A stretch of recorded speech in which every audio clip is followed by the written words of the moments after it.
প্রিয় শিক্ষার্থীবৃন্দ, আসসালামু আলাইকুম। সবাইকে স্বাগতম তথ্য যোগাযোগ প্রযুক্তি বিষয়ে। আজকের আলোচ্য বিষয় অষ্টম শ্রেণীর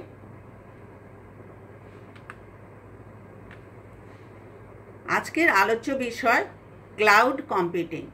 তোমরা ছাত্ররা অনেকেই আমাকে প্রশ্ন করেছ ক্লাউড কম্পিউটিং কি, ক্লাউড কম্পিউটিং সম্পর্কে তোমাদের কিছু জানতে ইচ্ছে করছে।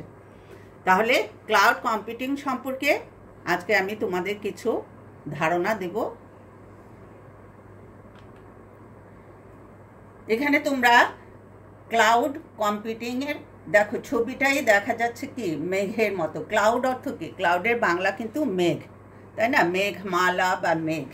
তাহলে ক্লাউড কম্পিউটিংয়ে মেঘের মতো সৃষ্টি করা হয়, এই জন্য এটার নাম দেওয়া হয়েছে ক্লাউড কম্পিউটিং। এটা কম্পিউটিং ব্যবস্থা বা নেটওয়ার্কিং সিস্টেমে কম্পিউটিং ব্যবস্থা। এখন তোমরা দেখো ক্লাউড কম্পিউটিংয়ের জন্য আমাদের কি কি প্রয়োজন। ক্লাউড কম্পিউটিংয়ের জন্য প্রয়োজন public cloud, hybrid cloud, database, application, mobile, storage, server, private cloud.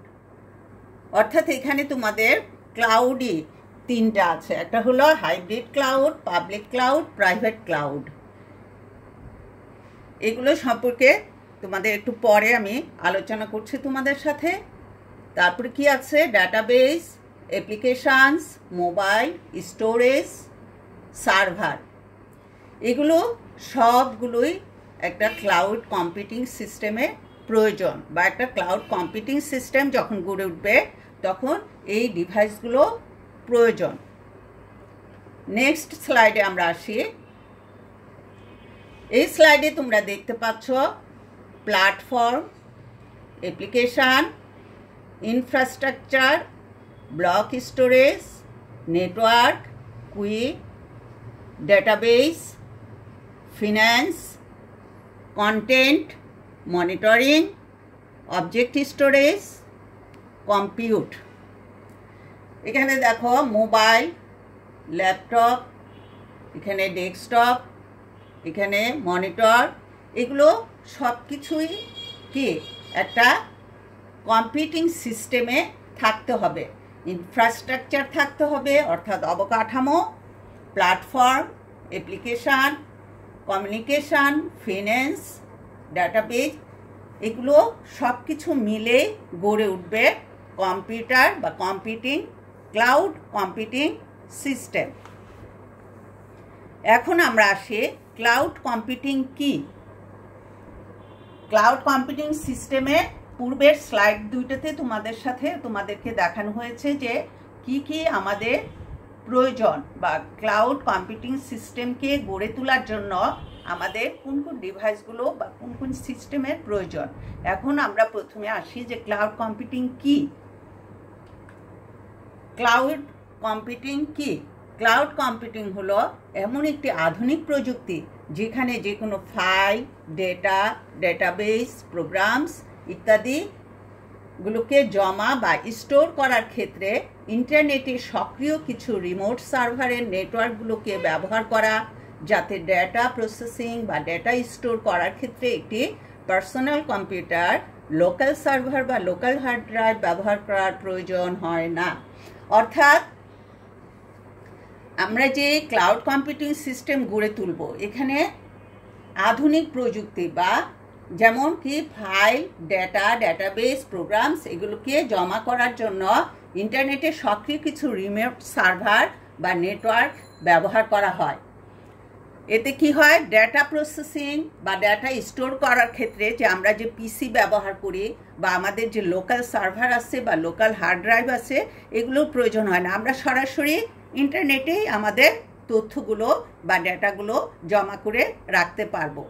এই ক্লাউড কম্পিউটিং সিস্টেম হলো এটা। এবং এই আমার যে প্রয়োজনীয় কাজ বা ডেটা বা ডেটাবেস বা প্রোগ্রাম, এগুলো আমরা যে পৃথিবীর যে কোনো জায়গায় থেকে আমরা আমাদের কাজগুলো দেখতে পারবো। এর জন্য আমাদের কোনো আলাদা পিসিরও দরকার হবে না, লোকাল সার্ভারেরও দরকার হবে না বা লোকাল হার্ড ড্রাইভেরও প্রয়োজন নেই।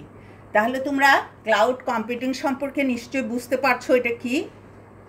এখানে সরাসরি যে ফাইল ডেটা এগুলো সরাসরি যে রিমোট সার্ভার বা নেটওয়ার্কে সরাসরি জমা থাকবে।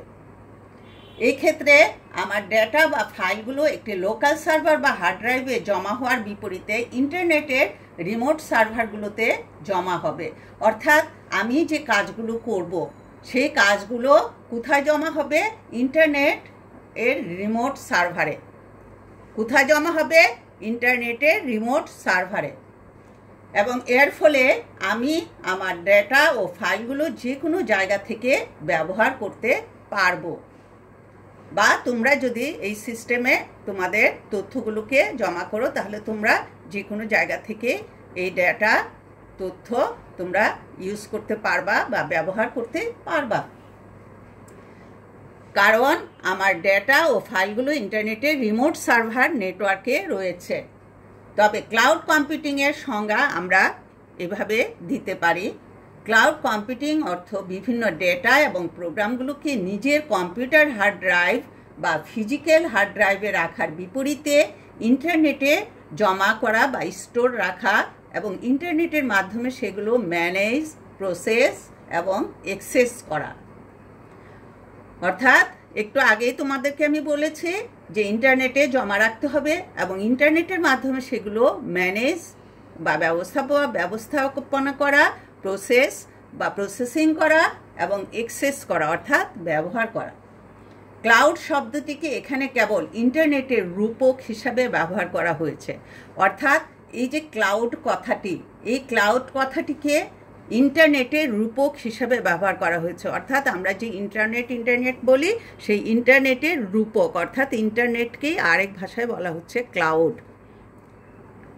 যখন আমরা আমাদের ডেটা এবং অন্যান্য প্রোগ্রামসগুলোকে একটি লোকাল হার্ড ড্রাইভ বা পার্সোনাল কম্পিউটারে রেখে প্রসেস বা ম্যানেজ করি তখন সেটাকে লোকাল কম্পিউটিং বলা যেতে পারে। অর্থাৎ ক্লাউড কম্পিউটিং এবং লোকাল কম্পিউটিংয়ের মধ্যে পার্থক্য কি দেখো? যখন আমরা আমাদের ডেটা এবং অন্যান্য প্রোগ্রামগুলোকে একটি লোকাল হার্ড ড্রাইভ বা পার্সোনাল কম্পিউটারে রেখে প্রসেস বা ম্যানেজ করব তখন সেটাকে বলা হবে লোকাল কম্পিউটিং। আর যখন এটা ইন্টারনেট রেখে বা ইন্টারনেটিং নেটওয়ার্কে রেখে আমরা যখন ম্যানেজ, প্রসেস বা অ্যাক্সেস করব তখন সেটাকে বলা হবে ক্লাউড কম্পিউটিং। আমরা নেক্সট স্লাইডে আসি। ইউটিউব হলো একটি অনেক গুরুত্বপূর্ণ উদাহরণ ক্লাউড স্টোরেজের, যেখানে কোটি কোটি ইউজার এর ভিডিও ফাইলগুলো হোস্ট করে। তাহলে এই যে আমি তোমাদের ক্লাস নিচ্ছি কোথায়? ইউটিউবে। তাহলে ইউটিউব কিন্তু ক্লাউড কম্পিউটিংয়েরই একটা উদাহরণ। কারণ ইউটিউবের সাহায্যে বাংলাদেশ কেন পৃথিবীর যে কোনো প্রান্ত থেকে যে কেউ এই ক্লাসটা অবজার্ভ করতে পারবে। তাহলে এটাই ক্লাউড কম্পিউটিংয়ের আওতায় বা ক্লাউড কম্পিউটিংয়ের অন্তর্ভুক্ত। গুগল ফটোজ একটি অনলাইন ফটো হোস্টিং সার্ভিস যার মাধ্যমে নিজের ডিজিটাল ছবিগুলো ক্লাউডে সেভ করে রাখতে পারবে। গুগল ডকুমেন্টস, মাইক্রোসফট অফিস ইত্যাদি ক্লাউড সার্ভিসগুলোর মাধ্যমে নিজের ওয়ার্ড ডকুমেন্টস, প্রেজেন্টেশনস, স্প্রেডশিট ইত্যাদি তাদের ডাটা সার্ভারগুলোতে হোস্ট করে রাখতে পারবে। তাছাড়া ডকুমেন্টসগুলো ক্লাউড সার্ভার থেকে এডিট ও ক্রিয়েট করতে পারবে। মাইক্রোসফট ওয়ান ড্রাইভ এবং গুগল ড্রাইভের মতো ক্লাউড স্টোরেজ সার্ভিস রয়েছে যেগুলো আমাদের ফাইলস, ডাটা ও ডকুমেন্টগুলোকে তাদের ক্লাউড সার্ভারে হোস্ট করতে দিচ্ছেন। অর্থাৎ মাইক্রোসফট ওয়ান ড্রাইভ এবং গুগল ড্রাইভ এগুলো ক্লাউড স্টোরেজ সার্ভিস রয়েছে যেখানে আমরা আমাদের ফাইল, ডাটা এবং ডকুমেন্ট ক্লাউড সার্ভারে হোস্ট করতে পারবো বা তারা হোস্টিং করছে, হোস্ট হিসাবে আমাদেরকে সুবিধা দিচ্ছে। ফেসবুককেও এই ক্ষেত্রে ক্লাউড কম্পিউটিংয়ের উদাহরণ হিসেবে ধরা যেতে পারে, কারণ কোটি কোটি লোকের আপলোড করা ইমেজেস, ভিডিও এবং ডাটাগুলো ফেসবুক নিজের ডাটা সেন্টারে হোস্ট করছে এবং আমরা আমাদের ফাইলগুলো ইন্টারনেটের মাধ্যমে যে কোনো সময় ম্যানেজ, প্রসেস এবং অ্যাক্সেস করতে পারছি। এগুলো ছাড়া আরও অনেক রকমের ক্লাউড কম্পিউটিং সার্ভিস রয়েছে, যেমন Amazon cloud front, Google cloud, Alibaba cloud, DigitalOcean ইত্যাদি, যেগুলো ব্যবহার করে নিজের অনলাইন অ্যাপ্লিকেশনগুলো ক্লাউড সার্ভারে হোস্ট করা যেতে পারে। অনলাইন অ্যাপ্লিকেশন বলতে website, live video streaming apps ইত্যাদিগুলোকে ধরা যেতে পারে। তাহলে এগুলো হলো কি ক্লাউড কম্পিউটারের উদাহরণ। এতক্ষণ আমি তোমাদের এই স্লাইডে যে বিষয়গুলো নিয়ে আলোচনা করেছি এগুলো হলো ক্লাউড কম্পিউটারের উদাহরণ, অর্থাৎ ক্লাউড কম্পিউটিং সিস্টেমটা কোন মাধ্যমগুলো বা কোন অ্যাপগুলো এই ক্লাউড কম্পিউটিং সিস্টেমে আওতাভুক্ত। এখন আমরা পরবর্তী স্লাইডে যাচ্ছি। Types of cloud computing services. Cloud computing সার্ভিসের প্রকার তিনটি। এটা হলো IaaS, infrastructure as a service, PaaS, platform as a service, SaaS, software as a service. Infrastructure as a service কি?